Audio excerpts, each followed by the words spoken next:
Between 1939 and 1945, 125,000 young men faced the most dangerous task of any British serviceman in the war. They suffered the highest casualty rates. Nearly half of them, 55,000, were killed. It looks like hell, and you really think this is going to be it. They were the bomber crews who took on Hitler when air power was the only way of striking back at Nazi Germany. We were involved in total war. We were involved in fighting for our lives. I'm Ewan McGregor, and this is my brother Colin. We've always had a fascination with the Royal Air Force during the Second World War. Last year we made a documentary about the Battle of Britain, but we wanted to know what happened next. The few had saved us from invasion, and the RAF was already building a huge force that would take the fight over into Germany. And that force was Bomber Command. And during my career in the RAF, I too was a bomber pilot. I flew the supersonic Tornado, unlike my predecessors, who flew the legendary Lancaster.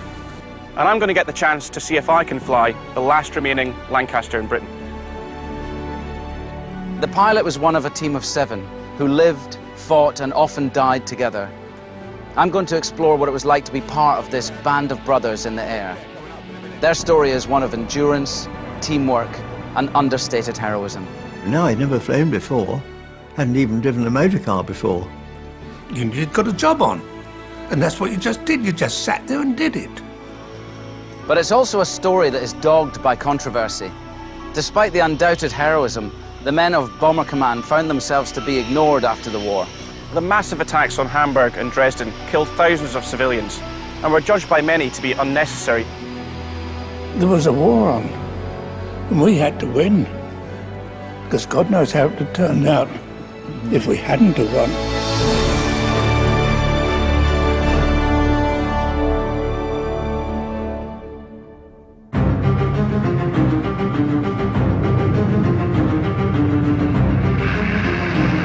In 1940, the RAF's fighters repelled German invasion in the Battle of Britain. But the German Luftwaffe continued to bomb Britain's cities in the Blitz. And with the British Army defeated at Dunkirk, Prime Minister Winston Churchill identified the only way to hit back. Our supreme effort must be to gain overwhelming mastery of the air. The fighters are our salvation, but the bombers alone provide us the means of victory. Winston Churchill, 1940. And one aircraft more than any other symbolizes that struggle for victory. RAF Coningsby in Lincolnshire is home to the last flying Lancaster bomber in Britain. It's maintained by the RAF's Battle of Britain Memorial Flight. Squadron leader Ian Smith is its guardian. She's one of 2 airworthy Lancasters in the world. There's only 2 left flying? Yep. And the other one's in Canada. And here she is in all her glory. Wow, absolutely incredible. Isn't she stunning? Yeah. So how many would they have built then? 7,377 Lancasters were built. Yeah. But circa 3,500 were shot down over Germany. Lancaster was the best aircraft ever during the war. It could hold a very big bomb load. It could take a lot of punishment. And it was a real pleasure to fly. 4 beautiful Rolls-Royce Merlin engines at the age of 22. Who wouldn't enjoy that? Oh, fantastic aeroplane. Beautiful. She's a real lady. And like all ladies, if you treat them right, they go. The Lancaster carried the heaviest bomb load of any bomber in the war. It meant there was little space inside. Mind your head. And what will be transparent straight away is just how, despite the fact that it's an enormous aeroplane, Yeah. just how little room there is in here. I just think you're just in normal gear here. Imagine you had Yeah. I flying can't actually tail. do it with my jeans because they're slightly too tight anyway.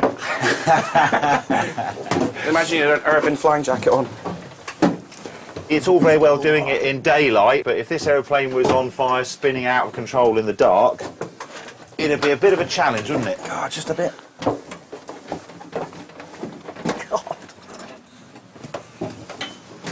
Oh yeah, look at this. Wow. Oh, it's incredibly open, the site's amazing. This is exactly as she would have been when she was flying in wartime. All these instruments are original, Yep, are they? absolutely.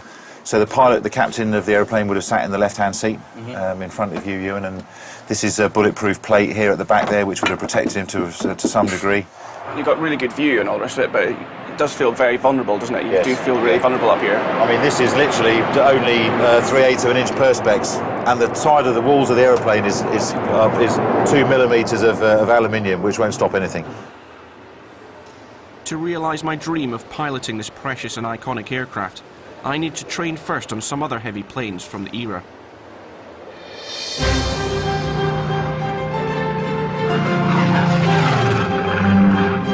The roar of a wartime Spitfire heralds the arrival of the man the RAF trusts to supervise that training.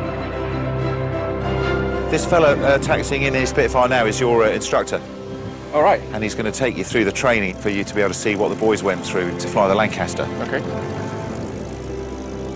Making this dramatic entrance is Air Marshal Cliff Spink, a former RAF pilot.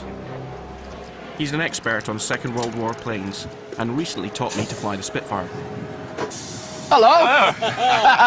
There's a pilot we recognise. They told me the McGregors were here, so I thought I'd better come and make sure you didn't get up to any issues. Good to see you again. See you, Colin. We're going to see whether you remembered all you learnt last Yeah, exactly, year. yeah. I'm going to have to shift my view a little bit higher up this time, I think. Last summer, Cliff guided me through the basic training all wartime RAF fighter pilots experienced before I was allowed to pilot the single-engine Spitfire. But this time, I'll have to master a two-engine World War II transport plane before I'm allowed to pilot the four-engine Lancaster. For me as a member of 617 Squadron, it's probably the greatest privilege that you could ever get to fly in a Lancaster, so... You know, certainly a career-long ambition of mine to do.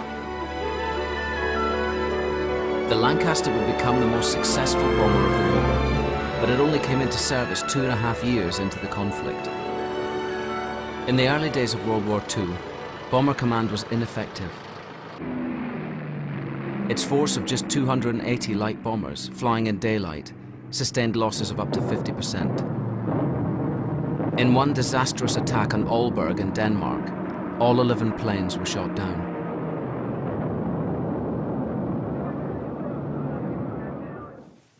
Then on November the 14th, 1940, a German night raid on Coventry showed the RAF how to bomb effectively. Stephen Bungay, an expert on the air war, has brought us to look at newsreel of the attack. All the available German night bombers were put into the air.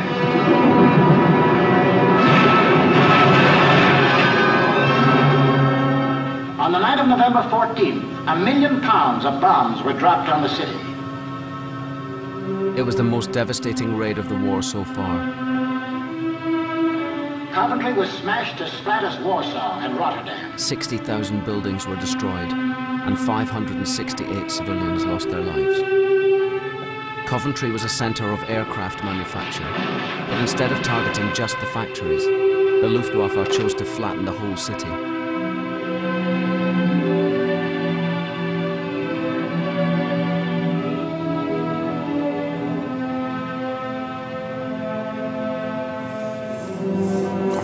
Yeah.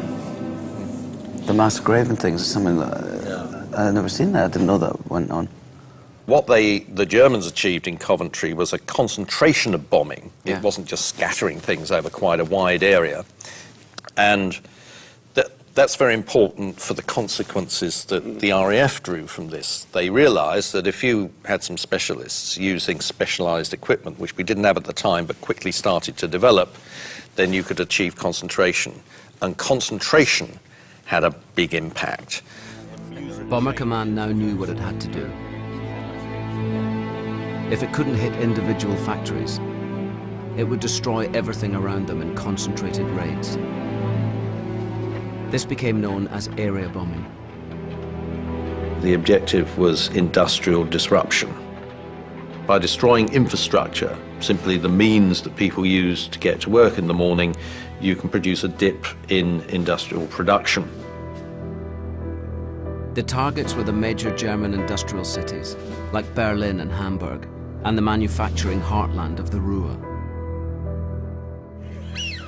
But it would take nearly 2 years before Bomber Command could put its plan into action.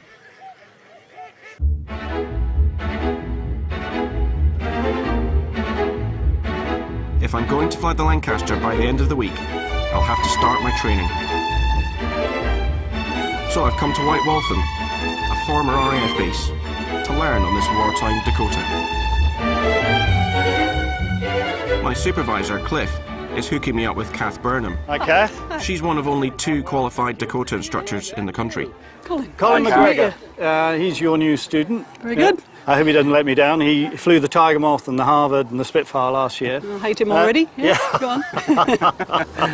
Back on the heavy metal now. Great so stuff. Best of luck. I'll see you tomorrow. Yeah, cheers. Very good. Okay. Right. Shall we go in? Yeah, let's do it. This is a pretty solid old aeroplane, the DC-3. It's excellent for him to get a feel for that before he gets on to something which is the extra tonnage of the Lancaster. That's it. Now I've got Kath next to me, and I've got to make sure that when she asks me to do something, I do it correctly. It's going to have to happen like that, so I'm quite nervous about it. He's asking all the right questions. It's always a good start. Looking a little bit apprehensive, I think. You told me it's turning. This World War II veteran is so unlike the type of plane I fly today in my job as a commercial pilot. 9, the mags go to both. And even though it needs Kath to help me get it off the ground, Engine starts. I'm going to have my hands full piloting this beast. Cliff will be passing a critical eye over the proceedings.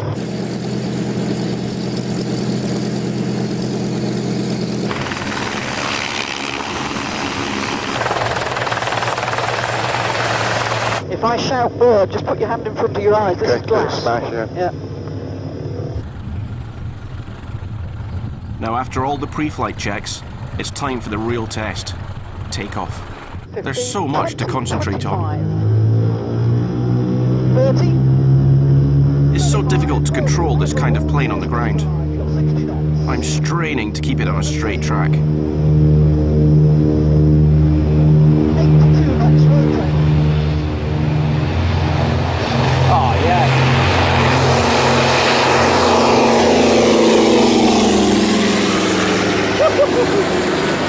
Oh, that was nice. That looked all right, didn't it? Nice and straight. Gosh, sounds amazing. Doesn't it sound brilliant, that plane? Very good pilot, of course. One of the best. Now you're heading for 110 knots. It's hard to describe what it feels like.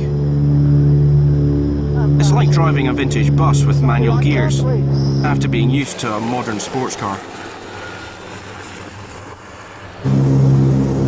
That was good to me, anyway. When you're in the back of a big aeroplane like this, you sense the yaw, and he was not paddling too much, which suggests he was keeping it reasonably straight. I've been flying for more than 20 years, and this is tough. It makes you think about those 18-year-old trainees flying a monster like this for the first time. Attention! At RAF flying schools, potential pilots were cherry-picked from the raw recruits. The remaining volunteers went on to specialise in other crew disciplines.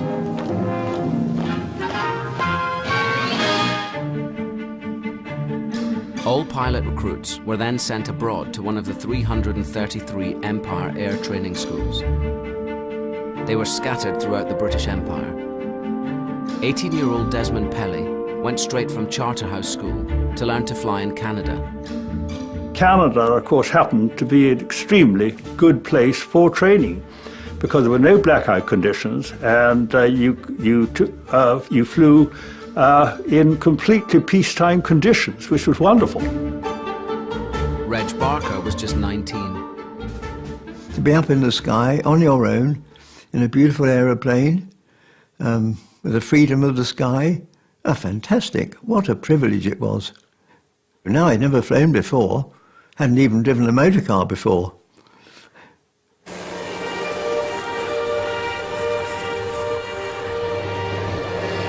Remind me when you take that one again? With the gear. With the gear, so yeah, that's already done. That's it, yeah. So when you're on final and you're stable... On my training flight to the skies above Berkshire, I'm still wrestling with this demanding twin-engine workhorse.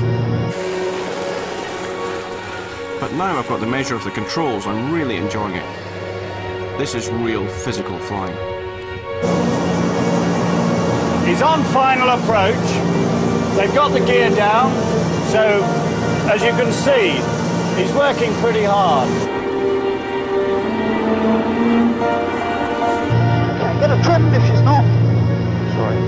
What I'm nervous about now is getting this plane back onto the bumpy grass runway.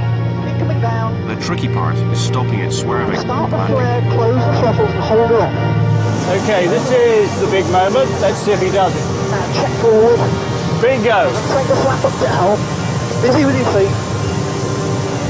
Okay, put the tail down. Now the fun really starts, is keeping it straight. Well done. That was very good.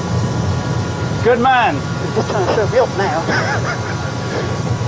Landing's one thing, but with a tailwheel aeroplane, the next thing is keeping it straight. Where is it? There. You did that on purpose. Oh, I didn't kill anybody. Hey, well done. Man, a little red sign. Yeah, got it. I think we'll quit while we're ahead, shall we?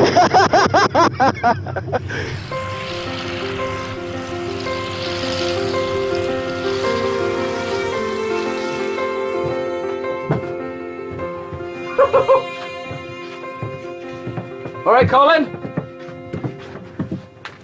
Good job. I'm a bit sweaty. It was hard work. Considering you've never flown on at all ever, I think not too bad, eh? Very good. Yeah. How does it feel? What does it feel like to fly? It's beautiful in the air. It's just really solid, you know. Yeah. I mean, like you say, you've got to come in and command it. You've got to tell it where you want it to go. Before I finally get my hands on the Lancaster, Cliff has a much tougher task up his sleeve.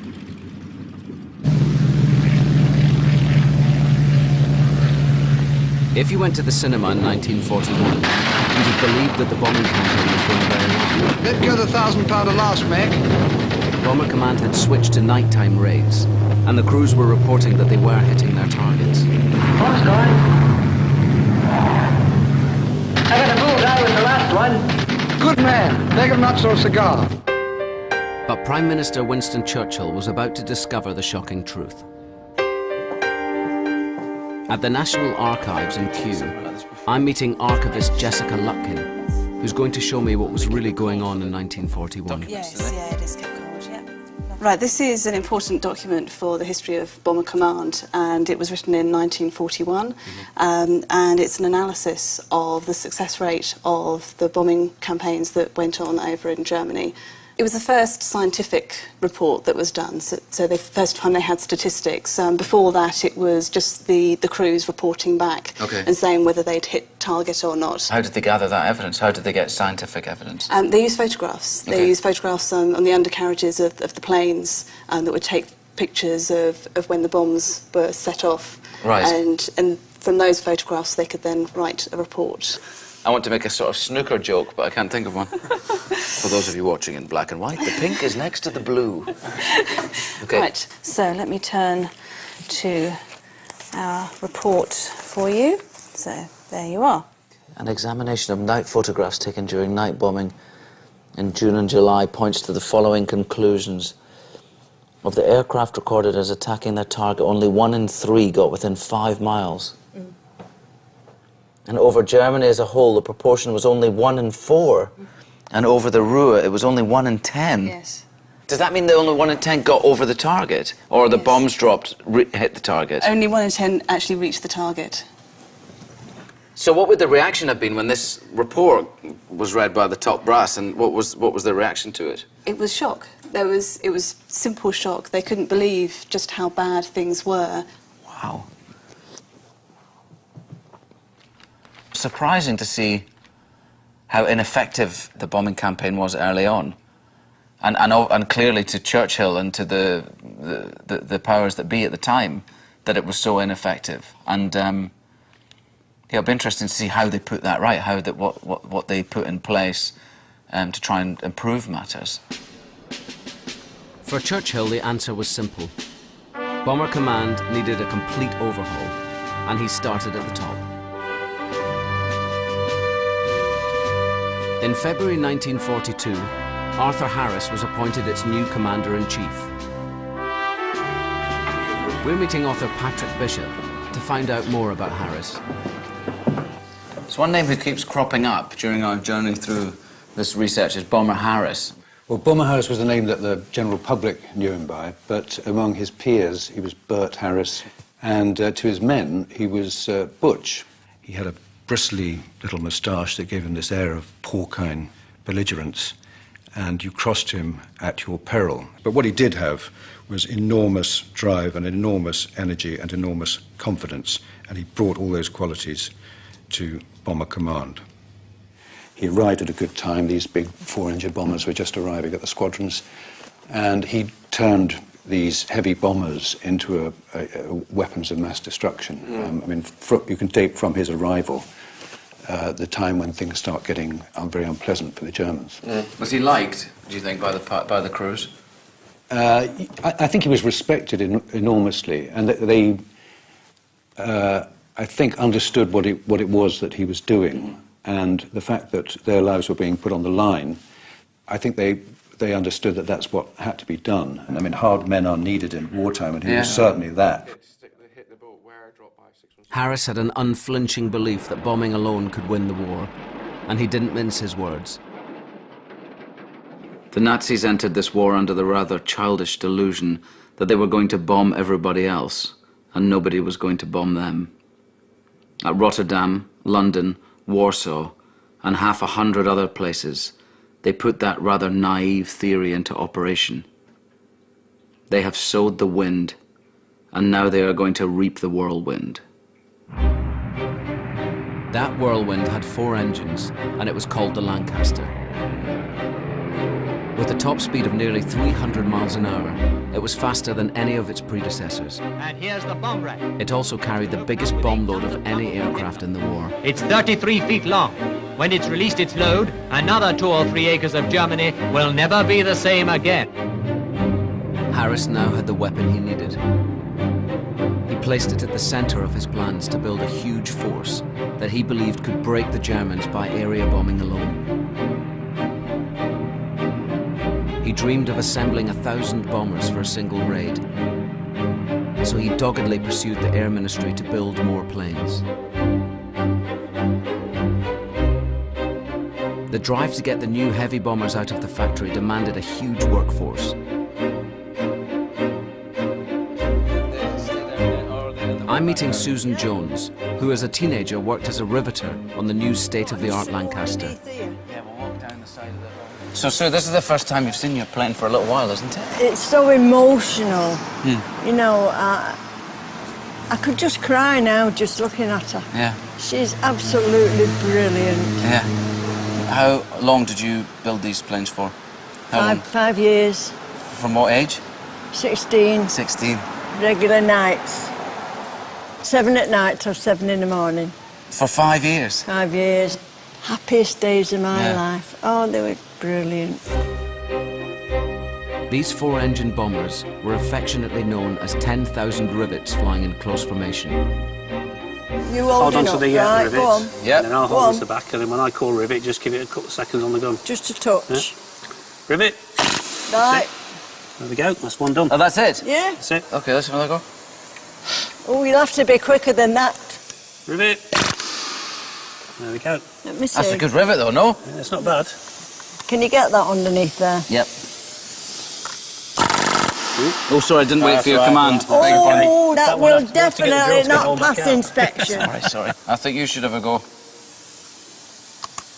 a bit heavy for me, this Okay, I'll one. hold it with you. Right. Rivet. There we go. Okay. Oh, that's a professional one, you see. That's a real pro, that one.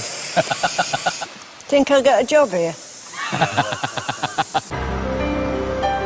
In 1942, 700 of the revolutionary new Lancasters were delivered to frontline bases.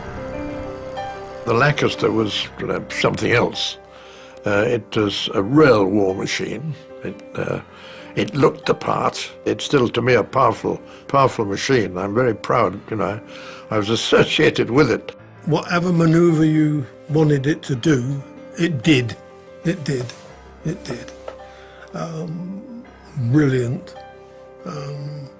You felt comfortable in it.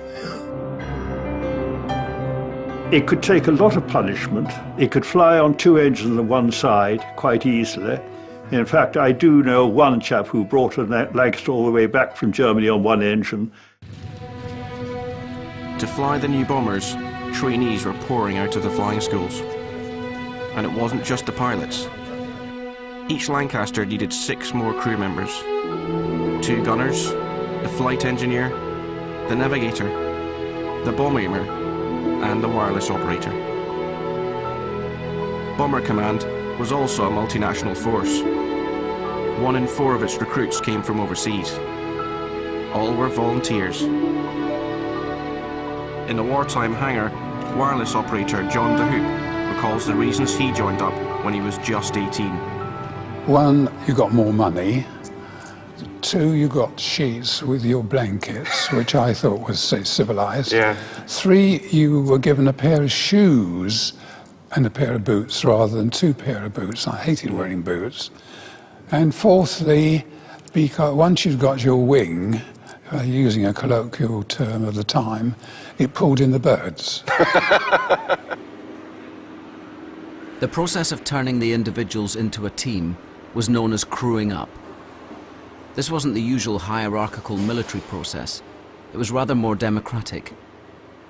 Looking back, it seemed a bit chaotic because you'll be put in a hangar and they said, right, get on with it, get crewed up and close the doors. We were stuck in a great big room full of pilots, navigators, bomb aimers, wireless operators and 2 gunners. And told yourself, get yourself crewed up. You stand around wondering what's going to happen next. Who should you go with? And this chap came up. He was obviously older than we. And he said, I'm a rear gunner. He said, are you 2 chaps looking for a crew? We said, yeah, yes, we are. And he said, well, I found a pilot. I've questioned him, and he told me he had a crash while he was training, so I think it'll be bloody all right in the future. He'll do for us. So I said, well, OK, that suits us. So off we went. So that was the crew. This was a remarkable mixing of classes, ages and nationalities, unthinkable before the war. A crew might consist of a former public school boy, a London docker, a farmer from New Zealand and a Canadian bank clerk. Let's make the most of it. All of a sudden we became blood brothers. We helped each other out in everything, and we were a good team. If we hadn't been, I wouldn't be here today. One thing that I remember with some emotion is the fact that in the billet, sharing with another crew, all Kiwis, and I recall that both crews went on an operation, and when we came back, all their kit had gone and beds stripped, and I remember sitting on our beds and being quite shattered by this experience of losing these guys who've been with us. So we did what most blokes do in that case. There's only one thing to do, go down the pub and get sozzled. The crews were now setting out nightly in the new 4-engine bombers to carry out Harris's grand plan of defeating Germany by area bombing alone. A mission could last up to 10 hours, targeting industrial centres deep in the heart of Germany. The telephone pads would ring. Then the flight commander would call, that's it, boys, it's on. Then there'd be a deadly hush. That meant that night we're going to be on ops. We would disappear up to the mess for your meal, always eggs and bacon, and a sausage, a bit of fried bread. Then you would go up to the briefing room, and there they would draw back the curtain, and you could see where your target was. Then it would be a big, oh, if it was, you know, a long one. Once the planes were loaded up with bombs and fuel, the crews were ready to go. Once you got on the end of the runway to take off, Then the tension was really wound up. There was no talking at all. None.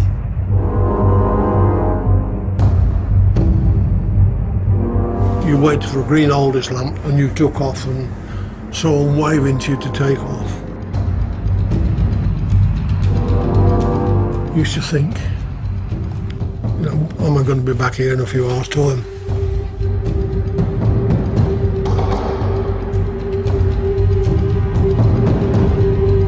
Navigator Douglas Hudson recalls an extraordinary moment just as his bomber force headed out across the North Sea. And there's a flight of German bombers coming almost on the reciprocal opposite track. So the skipper said, don't do anything unless they do. And you know what they did? They just gave us a wing salute. And they went on to bomb Goole, and we went on to bomb Stuttgart. The crews would have to remain alert for many hours, and something stronger than coffee was on offer. Amphetamine pills. They gave us wakey-wakey tablets. What we used to call them wakey-wakey tablets. Personally, so I never took them. I used to stick mine with a bit of chewing gum on the side of the inside of the rear turret, you know. I only did it once. I didn't need them again. I was wound up before I went anyway, like the 7 in the crew. Stan Bradford was a mid-upper gunner. He's also a decorated ace. He shot down 5 German fighters. Never, ever, ever in my life was I ever comfortable. No. No. Frightened to death. And anybody that says he wasn't, well, he's a bloody liar. The crews were about to run the gauntlet of the German air defences.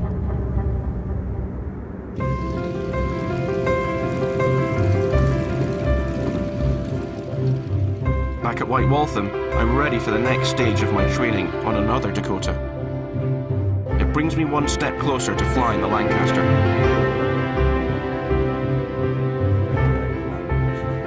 And Cliff wants to use the flight to give me a flavour of how difficult the most basic navigation task was during World War II. Yeah.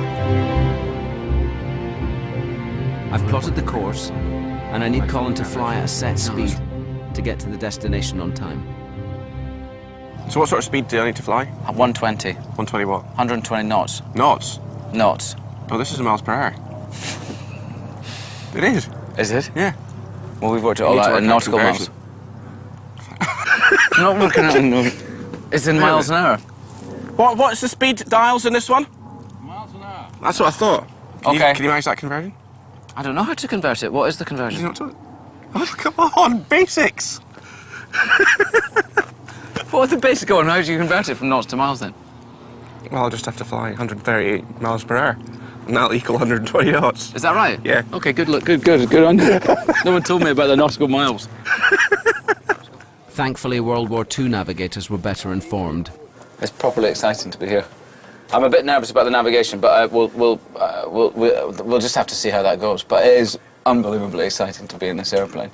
Yeah, maybe we'll end up somewhere fancy in Normandy or something. We can have a crab.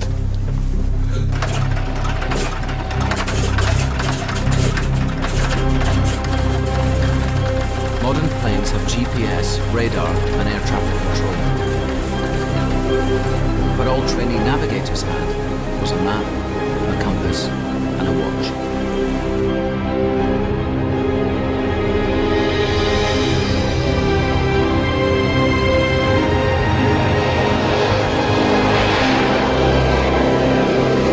First, Cliff wants me to navigate south to a point on the Isle of Wight.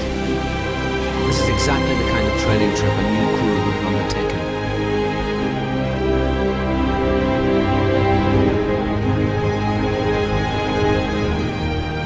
Okay, we're on. 160. 160.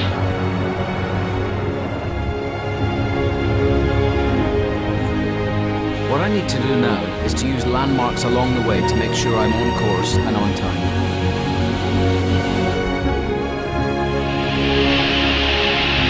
Should be crossing a road. Yeah, road. I've got a main road crossing now. It's quite heavily wooded. Bang on. Well done, pilot. But after a good start, I think I may have lost an entire town. You wouldn't happen to know where Hazelmere is, sir, would you? No, I'm not a navigator. I don't understand these things. How big is it? Well, there's a town there just west of the nose. It's quite big.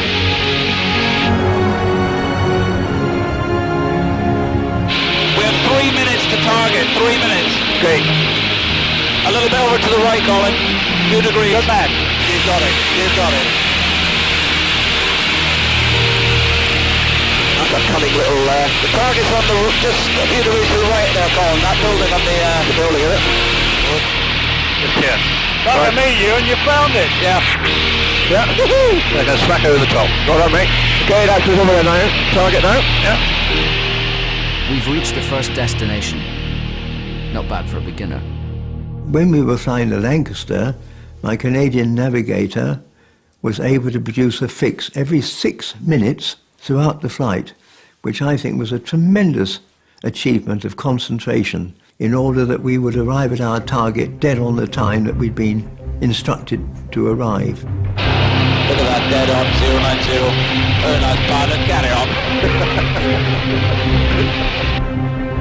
Now for the tricky part. Cliff wants to take me on a simulated bombing run over water. It's the closest I'll get to night flying, so no landmarks to help me at all.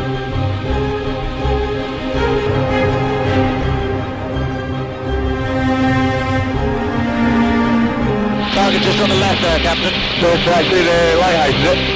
There it is, my destination. The lighthouse at Beachy Head. We're going to be over it. We're going to be one... Could be a bit early, I think. Maybe a little earlier. Yeah. 1 minute now. So...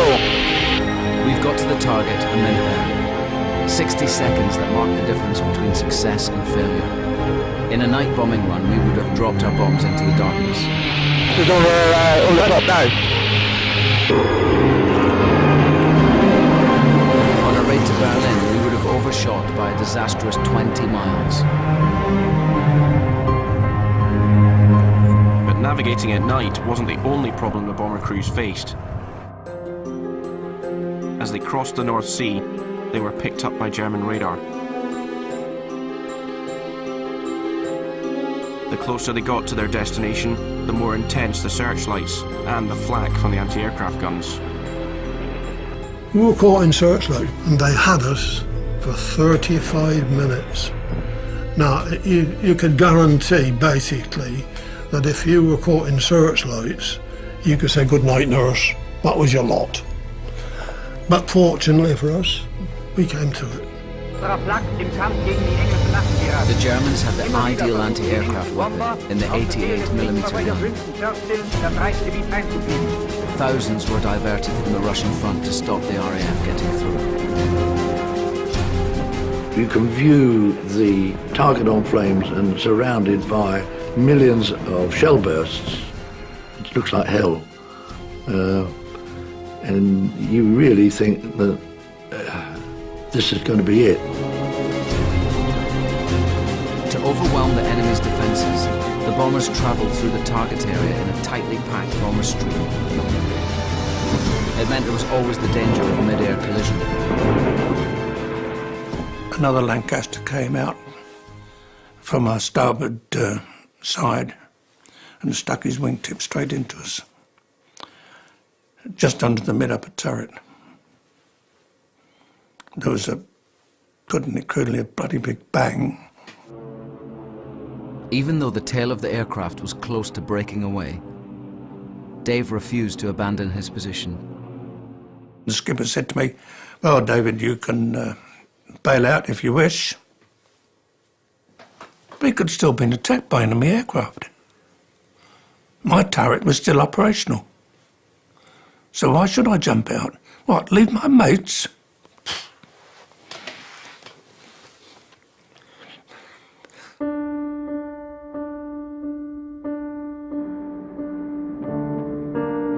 If the plane made it to the target, then the most dangerous part of all, the bombing run itself. The pilot had to fly straight and level, no matter what.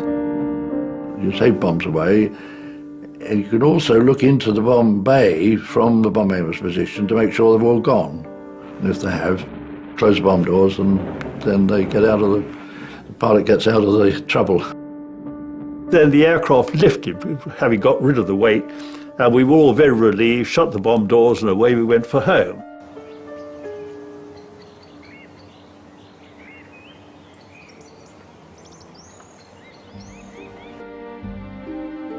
Bomber Harris was a man in a hurry. By May 1942, just 3 months into the job, he mustered enough resources to unleash 1,000 bombers in a single raid. The target was Cologne.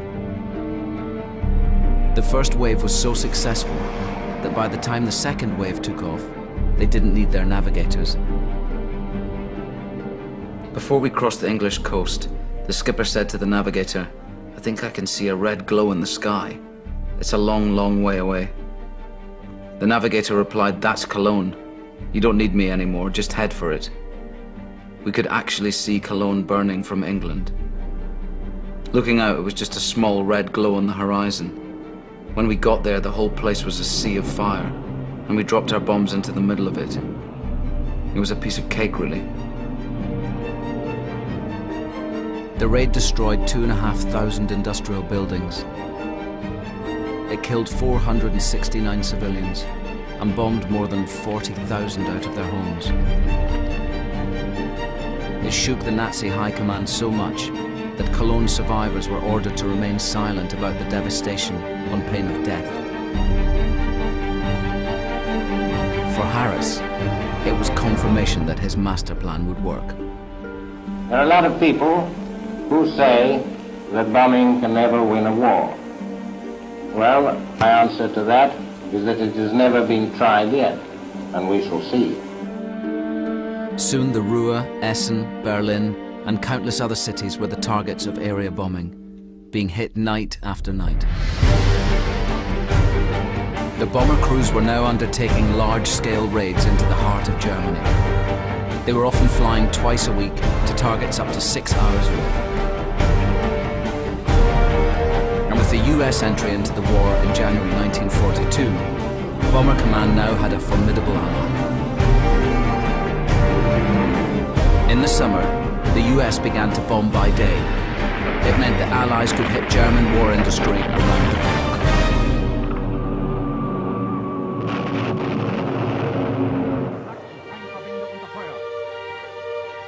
But there was a price to pay. The German defences were becoming ever more deadly. A Lancaster lasted for on average just 7 missions over Germany. Only 1 in 6 of the crews was expected to survive a tour of 30 operations. The biggest threat was German night fighters. The tail gunners were the bombers' first line of defence. Learning how to hit a fast-moving fighter plane involved constant practice.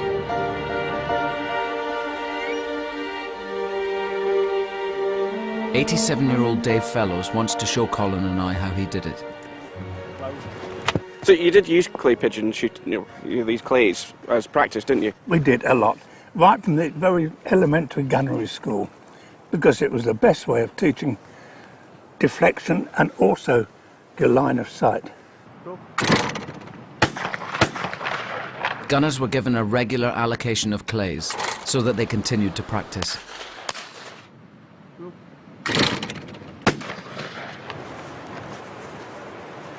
"18 inches ahead." Oh dear. Try a bit more over towards you. Try a bit more up in the air. You can feel the fraternal competition kind of starting to swell. Pull. It's hard to hit these fast-moving clays. Pull. Shooting down night fighters must have been infinitely more difficult. Okay. Really close.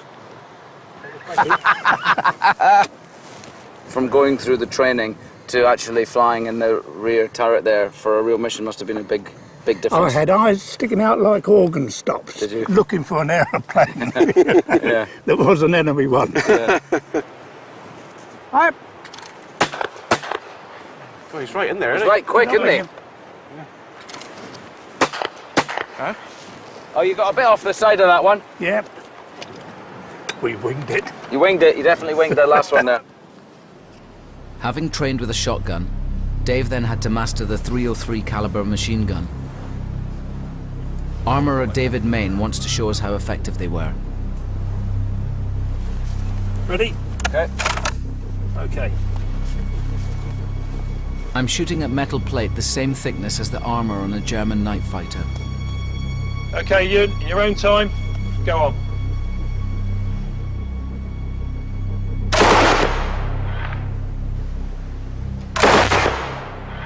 Okay, clear. This was protection for the pilot and aircrew, usually around his seat. And it's actually failed to penetrate in the armour piercing or the ball. Oh, yeah. The ball didn't go through. Nope. And the armoured piercing sort of didn't go through either. It broke the back, but it didn't More go than through. survivable, that kind of thing. Dave's chance of shooting the aircraft down was purely hitting a fuel line, a hydraulics line, or a control surface. That is the only thing that was going to bring that aircraft down using 303. The tail gunner strikes me as the loneliest and toughest job of all. I want to get some sense of what it was like for Dave, aged just 19. So I'm going to squeeze into the Lancaster turret, wearing all the gear that he wore to withstand the sub-zero temperatures.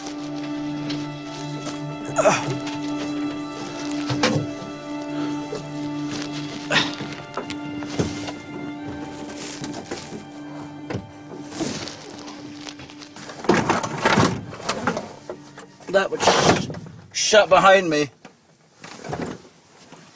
That's quite weird. I mean, that's quite a claustrophobic feeling. So that's your world now. For 9 hours or more, this is my world. But if it had a thermometer in there, it would never got above zero, that's for sure. It was cold. There was no good taking a flask, because at around about 20,000 feet or more, it used to freeze up anyhow.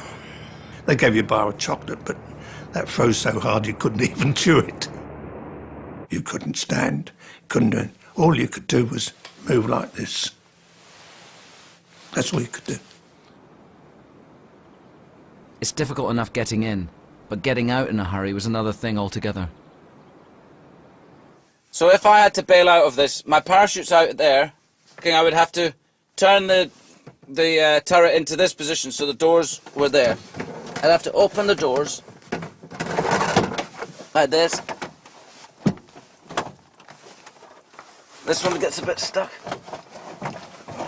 I'd have to lean back, grab my parachute here, off that, get it back in here, clip my parachute on, then I'd have to turn the turret round so that my back was outside here, and then fall backwards out into the night.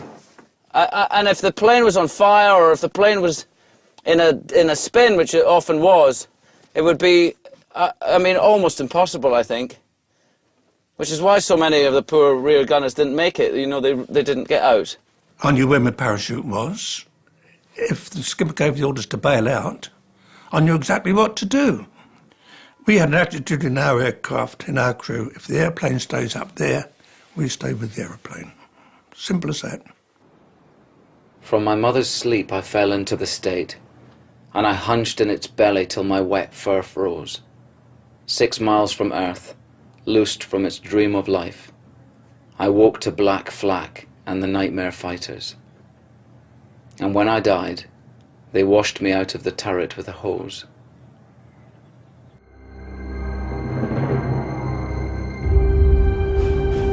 With limited firepower, the crews employed another tactic to avoid German night fighters: the corkscrew. This was a series of fast dives and climbs more suited to a fighter. But the brilliant Lancaster was more than up to it. If your gunner suddenly said corkscrew port, you went right the way, turned it right down like that. You screwed around at the bottom, you went up the gauge, screwed over the top and down, and you can imagine the strain on that aircraft. And with a full bomb load on, you were doing this sort of thing. We were attacked 4 times on one night by fighters, and we escaped from them every single time by corkscrewing. But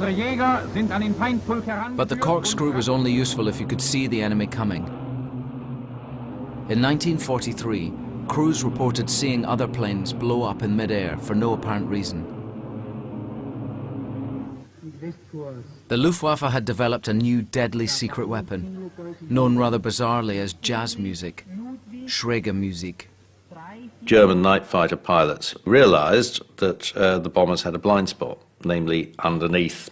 They were able to come up underneath, and they had a couple of guns that were pointing up at an angle through the cockpit. The bomber they were attacking wouldn't see them, it wouldn't hear them. The first thing they'd know is there'd be cannon shells ripping through the aircraft from beneath. If the thing was below you firing this jazz music cannon, there was no way out. One of the pilots who used this deadly weapon was Rolf Ebhardt. He flew the Messerschmitt 110, hunting down British bombers. He shot down 8. Tell us about the first time you engaged the Lancaster. Yeah, I saw it about 120 yards higher. So I was shaking and my heart was throbbing, of course. And I said to me, don't miss, don't miss. So I positioned myself under the Lancaster and not thinking that the Lancaster was on the flight to the target, so it had all the bombs in. Yes. I aimed in the middle of the fuselage, and the thing exploded after a second. And the result was I couldn't see anything anymore. I was so blinded for about 5 minutes, and then slowly the sight came back. Rolf was so close to his victims that he was able to record their serial numbers in his logbook. That's it, only. Abschuss Lancaster. Oh, Abschuss Lancaster. I've got the code number from some of them. It was a third Halifax, and here 3 in one night within 15 minutes. The new upward-firing cannon meant that in 1943, the night fighters were accounting for 70% of Bomber Command losses. One man lived to tell his story of this invisible enemy. Reg Barker's Lancaster was torn apart by Schräge Musik. His plane went into an uncontrollable dive, and Reg began to black out. I couldn't move my little finger even. I was pinned up against the canopy of the roof canopy of the cockpit. And I could see the fires burning below, the fires that we'd started in Kiel. And it was quite evident that it would only be seconds perhaps before we hit the earth. Then suddenly all was peace, all went quiet. Had I arrived in the place in the heavenly abode to which no doubt the Almighty had intended? I don't know. Suddenly there was a swishing sound, which I realized afterwards was the wind tearing through my clothes. I was out in the sky, I wasn't in the cockpit anymore. How that happened, really it's only a matter of conjecture. And I could see my aircraft coming down beside me, very much ablaze, of course. The parachute opened, and I could see below me the trees of a wood, floodlit by the flaming aircraft. At that moment, I dropped into the treetops. So that was a miraculous escape. Reg spent the rest of the conflict as a prisoner of war.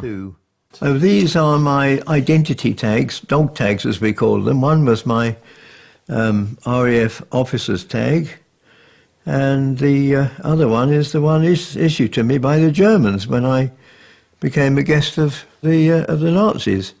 Stalag Luft 1, it says, 5182, that's me. The nightly dice with death was a horrendous strain for the young men of Bomber Command.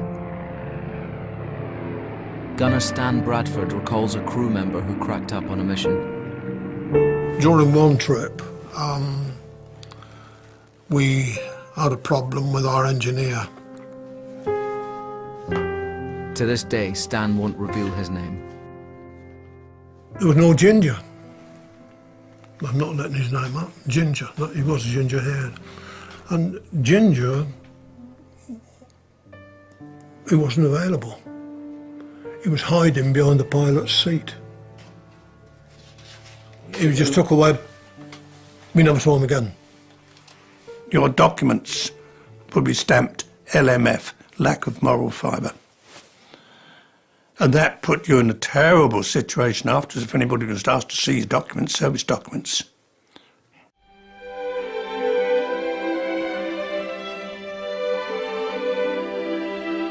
Cases of LMF were rare. For the rest, their stress was released in other ways. There were some extreme cases. People were shooting off revolvers out of the windows at night and, really doing low-level beat-ups of the aerodrome and all sorts of things, and they would just get told off. And they realised that you had to let off steam.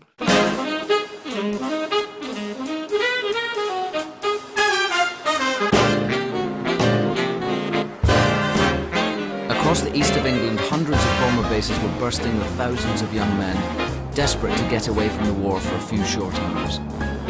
We always did everything together. So when we went out together, we had to get on by two-seater MG. So we sat 3 on the hood at the back, 3 on the front seat, and 2 on the front mudguards. And we used to strap them round their waist and over the bonnets so they didn't fall off. And only on one occasion was I stopped by the police, not because we were breaking the law, but he wanted to make quite sure the 2 on the front mudguards weren't going to fall off.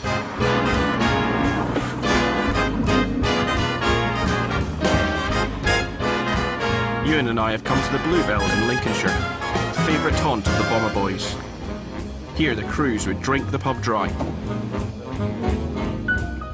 We're meeting Dave, pilot Tony Iverson, and navigator Douglas Hudson. There's a lot of silly things happening. I guess you were young guys. You were young, weren't you? It wasn't ever meant with any, there was no malice or forethought at all. No. It's like the burning of the pianos that took place and all the other things, motorbikes in the mess. Yeah. Oh, that. Oh, yes. Doing a donut in the mess. Doing a donut right in the mess. Well, that appeals to me. Well, George B. brought a cow in the mess one night. He got this cow in the mess and it didn't half make a mess. Many of the young men were inexperienced, baffled by the opposite sex. Most of us were too bloody young to understand female company at that age. We were 4 fingers and bloody thumbs. And we were also told and shown films, vivid American films about VD. You know, the horrors of what could happen to you. Well, that used to put you off for life, nearly. If she's easy, she's got it. if she's got it, you'll get it. And remember, a blob on the knob slows steam up. Yeah, I've known that one before. That's very good. Yeah. By 1943, Bomber Command was fighting the war with an even greater ferocity. It was dropping more and more bombs. But German industry didn't appear to be collapsing. After a while, people began to suspect that factories could be repaired and got working again fairly quickly. So the next point of vulnerability was actually seen to be the workers. And this is the beginning of the sinister thought that actually the real target is civilian workers. The term used to describe this policy was de-housing. The aim was not just to blow up, it was to burn as well. Bomber Command was now dropping more incendiaries than high explosives. In July 1943, Harris used this lethal cocktail to devastating effect.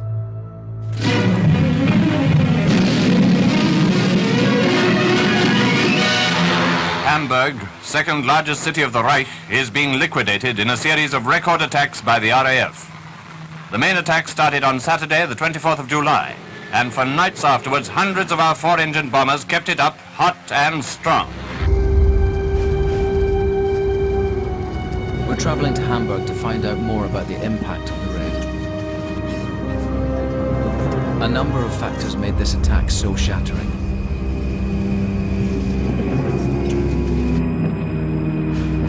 RAF deception diverted the German night fighters away from the bomber force, and the elite pathfinders marked the target perfectly. The combination of a hot, dry summer and the high proportion of incendiaries created a phenomenon never seen before: a firestorm. Temperatures reached 800 degrees, winds 150 miles an hour. Nadia Convery is a Hamburg resident and researcher. She's brought us to St. Nicholas Church. It was so prominent in the landscape that the RAF used it as an aiming point. Today, it's a memorial to those lost in the bombing.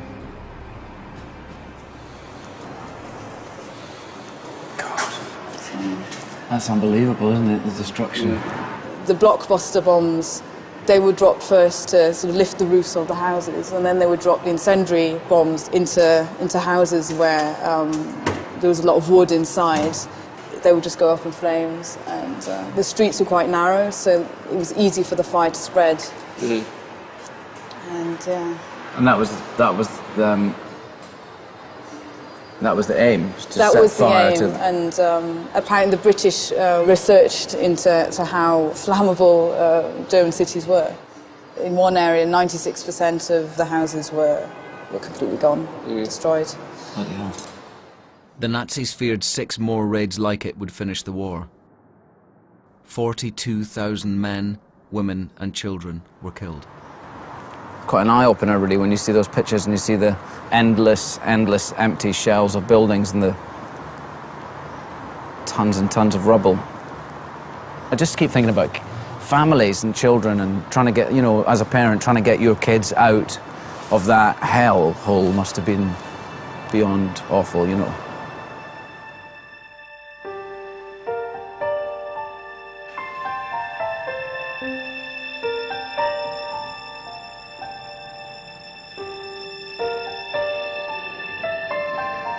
Nadia has invited us to a city centre hotel to meet some of the victims of the Hamburg firestorm.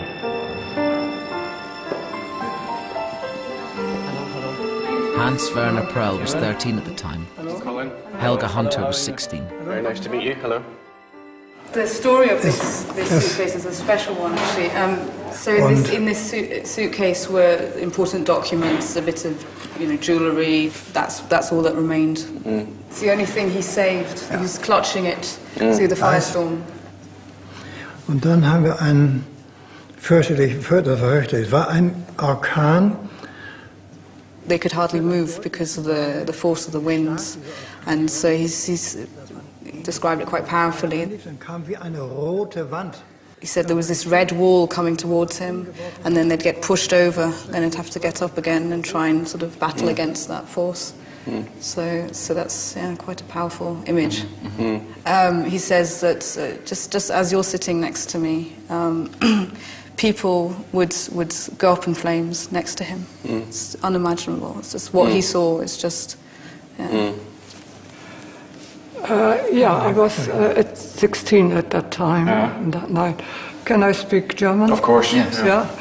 Ich habe dann gemerkt, dass alles brannte, alles kaputt war und die Bomben alles zerstört hatten, aber the streets had been hit, and it was everything had gone up in flames, and so walking home, she had to pick her way across, people lying in the streets, dead bodies. Because of the intense heat, the tarmac melted, and she saw people trying to walk across and getting stuck, and then not being able to free themselves. No one else could help because they would get stuck then too.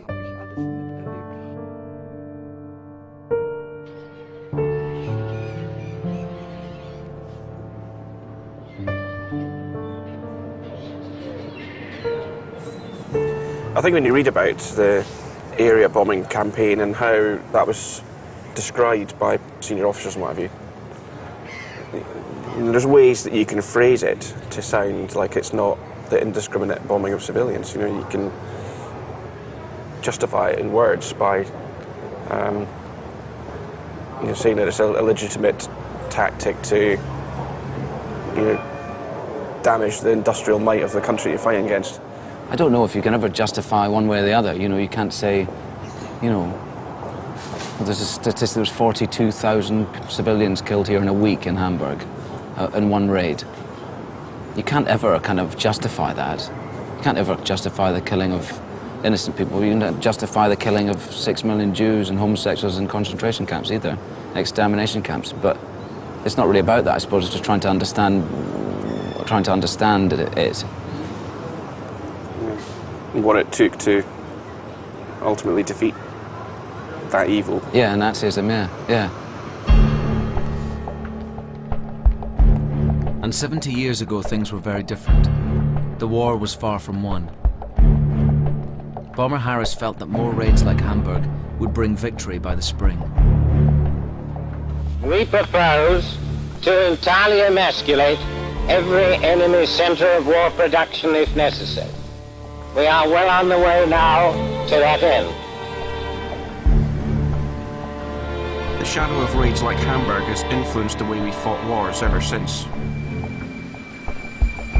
The RAF now uses air power in a much more targeted way. Bosnia, Iraq, where I served, Libya and Afghanistan are so different from the area bombing of World War II. We're all used to seeing images of precision strikes. Collateral damage is no longer acceptable.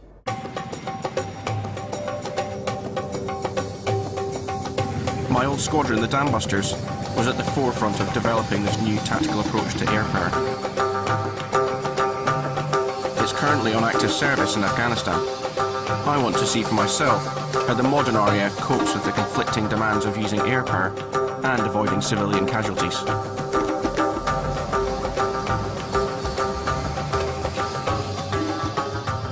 To get to the squadron base in Kandahar, I have to fly there by night.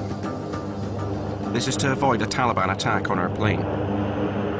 We've got a full set of body armour on. Obviously we're in a combat zone at the moment, so yeah, we've got to protect ourselves from anything that could get fired up at us. It's 4 years since I've been with my old squadron, so I'm looking forward to getting there with a mixture of excitement and trepidation. We're making the journey in a blacked-out Hercules. Just before we arrived, a rocket was launched into the Kandahar base. This reminds me of what those young bomber crews experienced setting off on a night mission 70 years ago.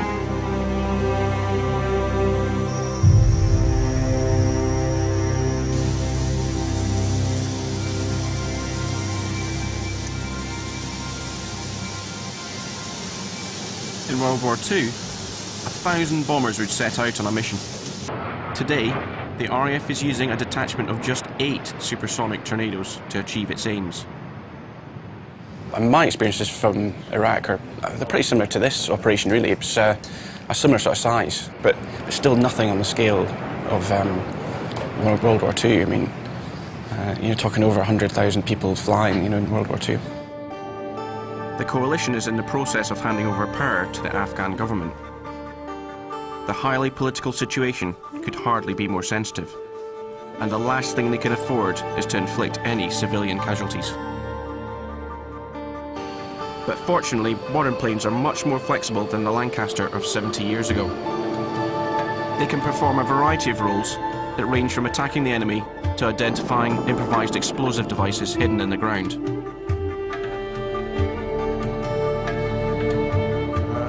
Wing Commander Keith Taylor is the current 617 Squadron Commander. He's at pains to show how he's using the latest technology to avoid collateral damage. Before he even considers using a weapon to support forces on the ground, he'll intimidate the enemy first with a low-level flypast. I did a show of force, and we pulled up afterwards back into the wheel and asked the ground commander if we'd met his intent. And his words were, yes, there's a bit of a situation developing down here, and I just wanted to show, the bad guys that my dog was bigger than his dog. So, if that fails, only then will he reach for his range of precision weapons, from heavy cannon to guided missiles and bombs. And to help the crews make the right decision, They are also using some of the world's most powerful cameras in what's known as the lightning pod. So you can, I mean, you basically can, even up at sort of 15, 20,000 feet, you can pick out an individual person. Absolutely, you can pick out people. You know, we can really get up close and, you know, in some situations identify whether or not the guys are, you know, carrying weapons or not. On the current tour, the squadron has flown hundreds of missions deterring insurgents without dropping a single bomb.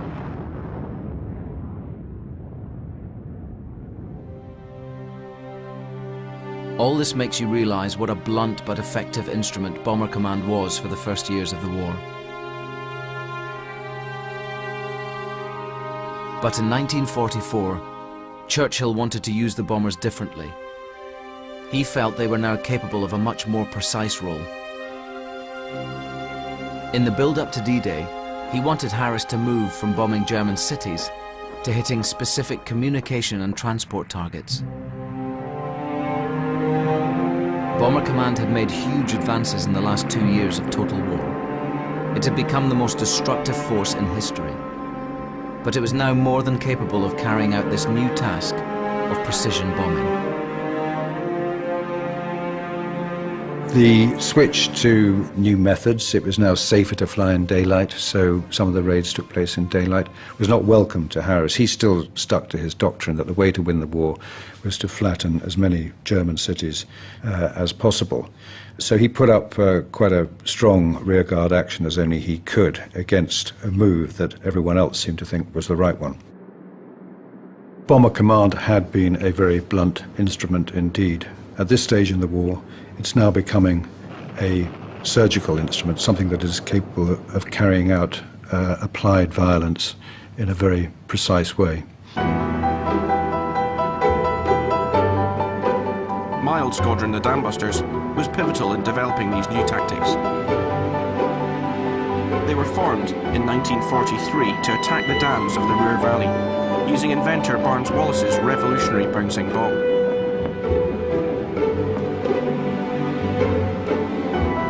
In 1944, they undertook perhaps the most audacious precision raid of the war. We've come to the squadron's former officers' mess, now the Petwood Hotel, to meet squadron leader Tony Iveson to talk about his part in the raid. The Tirpitz was the largest remaining German battleship. She represented the most powerful single threat to Allied shipping, and it became a British obsession to sink her. She was sheltering in the safe haven of the Norwegian fjords, almost out of range. They adapted the Lancaster with more powerful engines and took out the mid-upper turret and the front guns and lots of other heavy stuff, including the armour plating behind my seat. The Lancaster could then reach Tromsø from northern Scotland, which was about, well, it turned out to be a 12.5-hour flight. The bomb chosen to sink the Tirpitz was the latest Barnes Wallace wonder weapon, the 12,000-pound Tallboy. We lined up for the run-in, and the first 9 bombs of 617 Squadron went down in 90 seconds. So had you been standing on Tirpitz, you had 9 5-ton bombs arriving through the speed of sound on the way down, and there were 2 direct hits and 3 near misses. And that 56,000-ton battleship was doomed from that moment. Yeah. The ship still firing as the bomb bursts flash and gleam. In the smoke of giant explosions, the Tirpitz capsizes and sinks.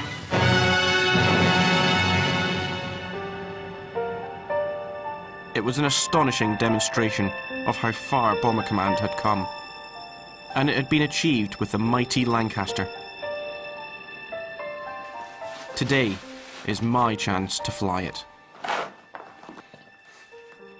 I think for me as a member of 617 Squadron, it's probably the greatest privilege that you could ever get is to fly in a Lancaster. So, and obviously it's the only one that's left in the UK.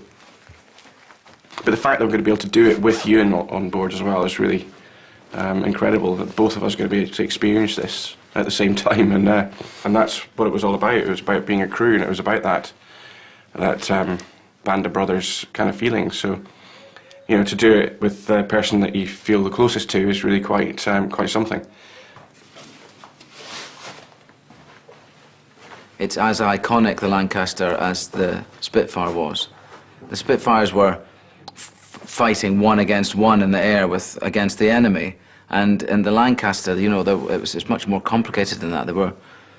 They were bombing towns and cities, and that's over the week that we've been doing this. The time that we've been doing this has been, you know, I've been getting more and more of a sense of how complicated that is.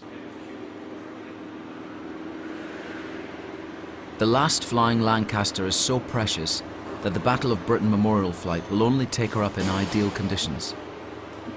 So it's great that the weather is perfect. Can't believe you're Ace of Piper. That's pretty good, isn't it? Yeah. You got to remember that this is the war machine, really, and people went to war in it, and a lot of them didn't come back. So, well, the pipes make you feel quite emotional as well, don't they? You know. Very nice. Yeah. Nice touch, that. A large crowd, including some of the veterans, is here to see the Lancaster on one of the few occasions in the year she takes to the air. This is your end of the aircraft, wasn't it? That's right.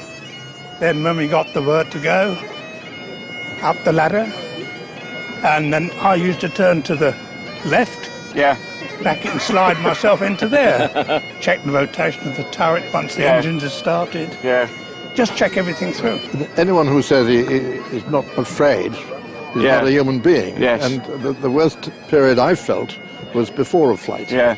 When we knew where we were going and you had the hours getting ready and you couldn't stop this churning around or mine. But once you were in the aeroplane, you had a job to do.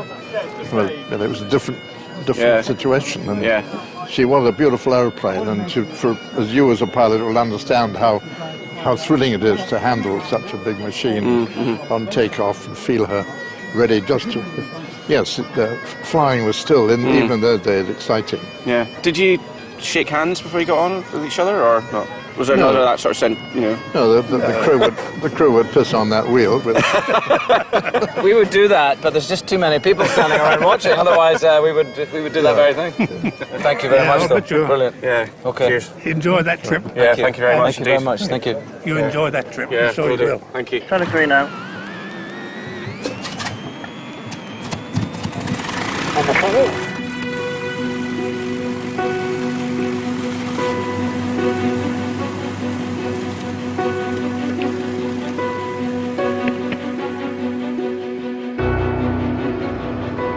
Just clear to come over to the right if you need it early for the that.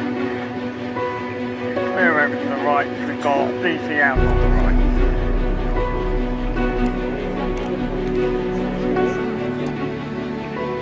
And you've got good pressure in the brake. I'll take it. It's an amazing feeling, exhilarating as the tail lifts. 70 knots. 80 knots. Brakes off, gear up, please. Things are level shuttle. Gear throttling left and right.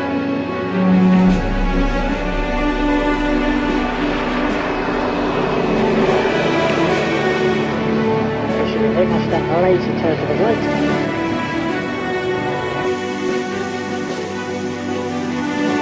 Going up front now.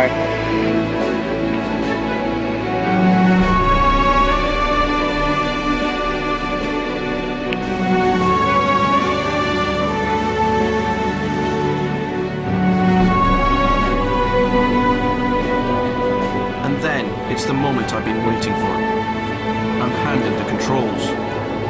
What happened? You have the flight control. Okay, I'm piloting the RAF's only flying Lancaster.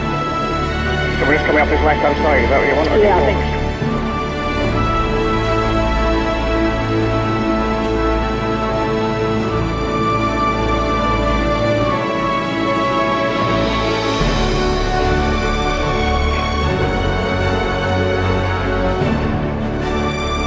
Okay, units in position. Units right. In the nose, thank you, yep. And I'm in the nose of the Lancaster with my brother at the controls. What a moment. Unbelievable view though, isn't it? Fantastic visibility you got from here. We're flying in the Lincolnshire skies that 70 years ago would have been full of hundreds of bombers about to head off to Germany, containing thousands of nervous young men, some who would never come back.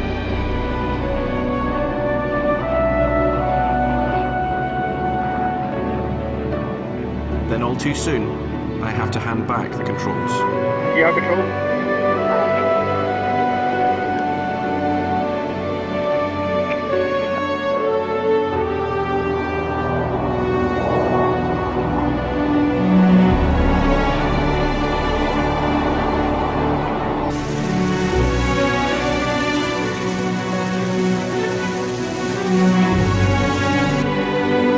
We buzz the crowd below, and then it's time to land. 5 or 6. 5 or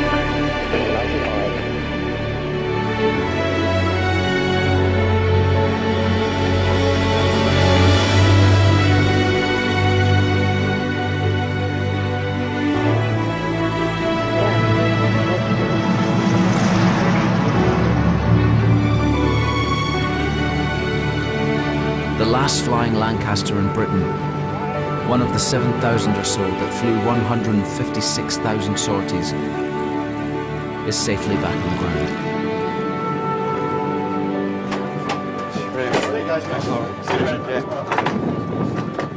Follow it. Don't follow it. That was unbelievable. And that was really properly amazing. Properly amazing. Saw kind of angles I've never seen before in my life taken off from there. It was just extraordinary because you see the wings, watch all the 4 engines starting up in front of you. I went through to the front. There's a view I've never seen before, like lying on my belly looking down out at the ground and the sky, and an experience that you can't imagine. Well done. Well done. That was really good flying, Colin. Really good flying. The Lancaster was a brilliant plane, but it was still a devastating weapon of war. And nearly 800 of them took part in the raid in 1945 that defined how some have judged Bomber Command ever since.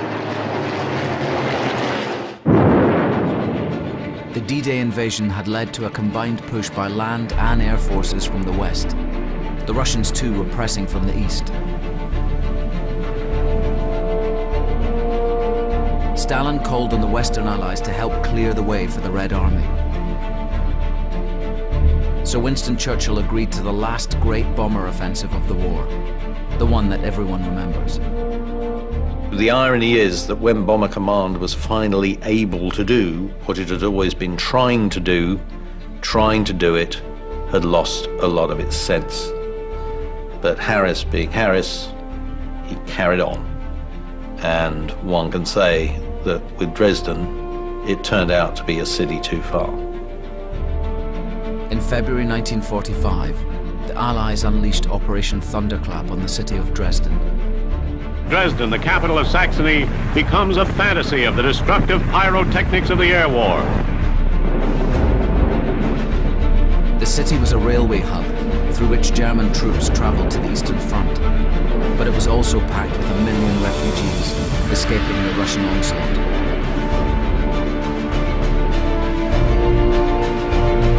The bombing was so devastating that it whipped up another firestorm.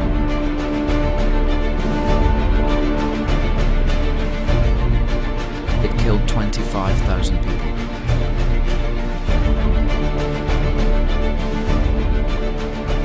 Churchill had approved the plan, but within weeks he had changed his tune, perhaps with an eye to the imminent peace. The destruction of Dresden remains a serious query against the conduct of the Allied bombing. Winston Churchill, 1945. Harris was appalled by Churchill's comments. To his dying day, he defended the policy of area bombing. Harris had been an outstanding leader. He motivated his men. He did what he was told very effectively. But by the end of the war, it has to be said, he was wrong to persist in this notion that they should carry on battering German cities when the war was obviously won. It was doing no good. In fact, it was doing harm. At the end of the war in Europe on May 13th, 1945, Winston Churchill went on the radio to thank our armed forces. He chose not to mention Bomber Command at all. I thought we got a rough deal. Not so much us, although they didn't give us a medal, but that's only another trinket, really. But I thought the treatment that Bomber Harris got was absolutely, utterly disgraceful, because he was only carrying out the orders of Churchill. Harris's vision of a war won by heavy bombers alone never came to pass. German war industry was damaged, yet never collapsed. But 1 million troops and thousands of anti-aircraft guns were pinned down defending the Reich. For those who fought in the campaign, there are few doubts about its value. Now, total war is total war, and we were involved in total war.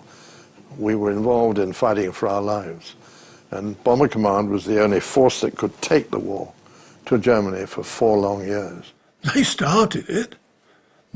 What did they do? Auschwitz and all these places? I mean, Christ almighty, they're the ones that started the bloody war. We didn't. Well, we finished it off. Children with their tails between their legs. I felt badly about it in many respects. And yet, the war doesn't have Marquis of Queensberry rules. And of course, immediately after the war, we got all the screed of what had happened in the concentration camps and the extermination camps. And I suppose, it rather hardens one's heart. Today, the controversy around the bombing campaign of World War II still remains. Only in the summer of 2012, nearly 70 years after the war, will there be a memorial in London to honour the 125,000 men of Bomber Command. It's very sad that the 55,500 young men of Bomber Command who were killed have never been recognised until now, which is too late, in my view. It's a pity, but it is a little late. But thank goodness a memorial is now going to be put up for them.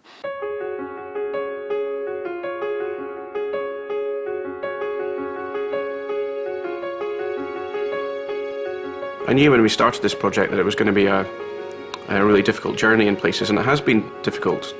Our visit to Hamburg has raised some questions in my mind. But what this journey has taught me is that these very young men who joined Bomber Command joined the only force that was taking the fight to Germany.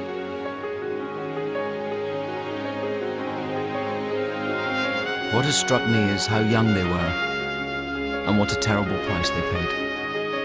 Almost beyond any of the controversy, I'm also unmoved in my feelings about the men who flew in those planes, because they were demonstrating such unbelievable bravery to get in those bomber planes night after night after night after night. 12-hour missions, freezing cold, cramped, frightened, and the fact that they would lose friends and they would still get back in the planes. So I haven't changed my mind about them. They're the heroes I always thought that they were.